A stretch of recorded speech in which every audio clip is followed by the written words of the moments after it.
ঝিনাইদহের কালীগঞ্জে আজ এক প্রতিবাদী মানববন্ধন কর্মসূচি অনুষ্ঠিত হয়েছে, যেখানে বিভিন্ন শ্রেণী পেশার মানুষ, শিক্ষার্থী, রাজনৈতিক নেতৃবৃন্দ অংশ নেন।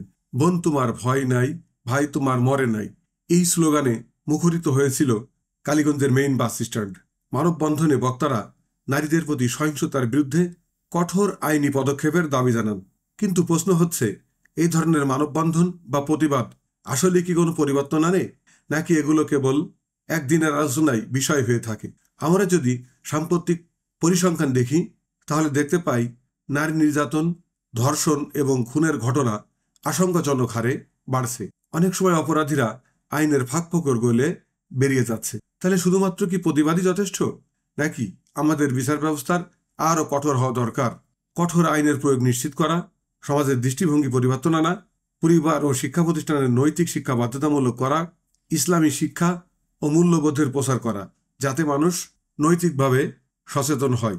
নারী নির্যাতন বন্ধ করতে হলে শুধু আইনের কঠোরতাই নয়, আমাদের মানসিকতারও পরিবর্তন করতে হবে। আমাদের পরিবার, সমাজ এবং রাষ্ট্র সবারই দায়িত্ব রয়েছে নারীদের নিরাপত্তা নিশ্চিত করা। আপনি কি ভাবছেন, মানববন্ধন কি কার্যকর ভূমিকা রাখতে পারে, নাকি আরও কঠোর ব্যবস্থা দরকার? কমেন্টে জানান। আমাদের ভিডিও ভালো লাগলে লাইক দিন, শেয়ার করুন এবং চ্যানেলটি সাবস্ক্রাইব করতে ভুলবেন না। সাবস্ক্রাইব করুন, সোচ্চার হন।